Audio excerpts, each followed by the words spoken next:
Hello friends, अभी तक हमने भारतीय संविधान में दिए गए 6 मौलिक अधिकारों में से 4 मौलिक अधिकारों को पढ़ा। पहला था समता का अधिकार, दूसरा स्वतंत्रता का अधिकार और तीसरा शोषण के विरुद्ध अधिकार और चौथा जो पढ़ा है वो है धार्मिक स्वतंत्रता का अधिकार। तो आज हम 5वें मूल अधिकार के बारे में बात करेंगे और 5वां मूल अधिकार हमारा क्या है? संस्कृति और शिक्षा संबंधी अधिकार। इसकी आज हम सरल और सहज तरीके से चर्चा करेंगे।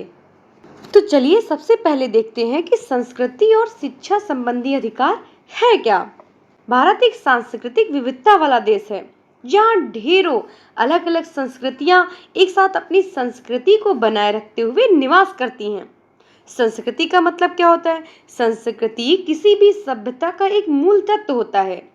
ये लोगों के एक विशेष समूह की उन विशेषताओं, सामूहिक व्यवहार और ज्ञान को बताता है जिसमें भाषा, धर्म, भोजन, सामाजिक आदतें, संगीत, कला और रीति रिवाज, परंपरा आदि शामिल होते हैं। और शिक्षा क्या होती है?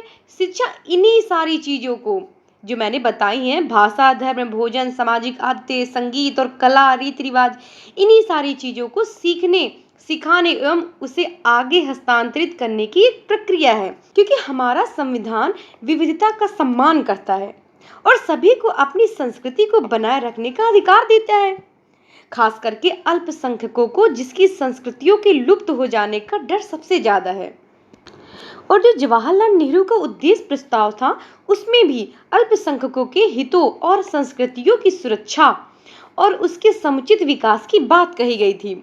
क्योंकि समाज के मुख्य धारा में रहने के कारण बाकी के वर्गों के पास विकास के पर्याप्त अवसर उपलब्ध थे, पर ये जो अल्पसंख्यक वर्ग था जिसका एक तो संख्या बल कम था, दूसरा सरकार में इन लोगों की पर्याप्त भागीदारी भी नहीं थी, इसलिए अल्पसंख्यकों के हितों और संस्कृतियों की सुरक्षा की बात कही गई थी।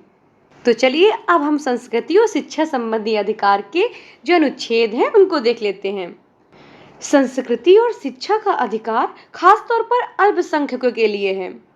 इस खंड में कुल 2 अनुच्छेद हैं, अनुच्छेद 29 और अनुच्छेद 30। अनुच्छेद 29 में क्या बताया गया है? इसमें बोला गया है कि अल्पसंख्यक वर्गों के हितों का संरक्षण, यानी कि protection of interest of minorities. Okay, अनुच्छेद 29 में क्या बताया गया है? इसमें बोला गया है कि शिक्षा संस्थानों की स्थापना और उसका प्रबंधन करने का अल्पसंख्यक वर्ग का अधिकार, यानी कि right of minority to set up and manage educational institutions. Okay, अब हम इन दोनों अनुच्छेदों को एक एक करके पढ़ लेते हैं। सबसे पहले अनुच्छेद 29 है। अनुच्छेद 29 में अल्पसंख्यकों के हितों का संरक्षण के बारे में बताया गया है। भारत के राज्य क्षेत्र या उसके किसी भाग में रहने वाले नागरिकों के किसी भी अनुभाग को जिसकी अपनी विशेष बोली, भाषा, लिपि या संस्कृति है उसे संरक्षित करने का अधिकार है। यानी कि नागरिकों के किसी भी अनुभाग यानी सेक्शन को जिसकी अपनी विशेष बोली है, भाषा है, लिपि है या संस्कृति है उसे संरक्षित करने का अधिकार है। कहने का अर्थ है कि यह व्यवस्था एक समूह के अधिकारों की रक्षा करती है। और दूसरा पॉइंट क्या है? राज्य द्वारा पोषित या राज्य निधि से सहायता पाने वाली किसी शिक्षा संस्था में प्रवेश से किसी भी नागरिक को केवल धर्म, मूलवंश, जाति, भाषा या इनमें से किसी के आधार पर वंचित नहीं किया जाएगा। यानी कि राज्य निधि से सहायता पाने वाली किसी भी शिक्षा संस्था में किसी भी नागरिक को उसके धर्म, मूलवंश, जाति, लिंग, भाषा या जन्म स्थान के आधार पर उसे उस संस्था में प्रवेश से वंचित नहीं किया जाएगा। यह व्यवस्था व्यक्तिगत सम्मान एवं समानता की रक्षा करती है, चाहे वो व्यक्ति किसी भी समुदाय से संबंधित क्यों ना हो। अब हम अनुच्छेद 29 का एक देखते हैं। इसमें क्या बोला गया? इसमें बताया गया है कि भारत के राज्य क्षेत्र या उसके किसी भाग के निवासी नागरिकों के किसी अनुभाग को जिसकी अपनी विशेष भाषा, लिपि या संस्कृति है उसे बनाए रखने का अधिकार होगा। कहने का अर्थ ये है कि अगर कोई अल्पसंख्यक अपनी भाषा, लिपि, संस्कृति बनाए रखना चाहता है तो राज्य उन पर कोई दूसरी संस्कृति अधिरोपित नहीं करेगा। अब हम अनुच्छेद 30 पढ़ते हैं। अनुच्छेद 30 में क्या लिखा हुआ है? इसमें बोला गया है कि शिक्षा संस्थानों की स्थापना और प्रशासन करने का अल्पसंख्यक वर्गों का अधिकार है। यह अनुच्छेद पूरी तरह से अल्पसंख्यकों को समर्पित है।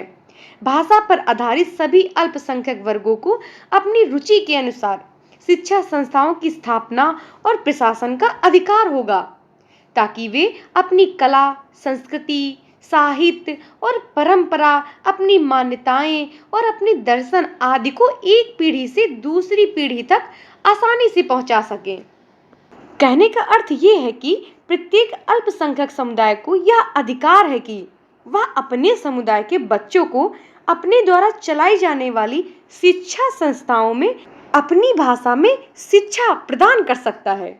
और अनुच्छेद 30 के तहत 2 अधिकार दिए गए हैं। पहला है कि संस्था स्थापित करने का अधिकार और दूसरा है उसके प्रबंधन का अधिकार, यानी कि संस्था की रचना करने का अधिकार है।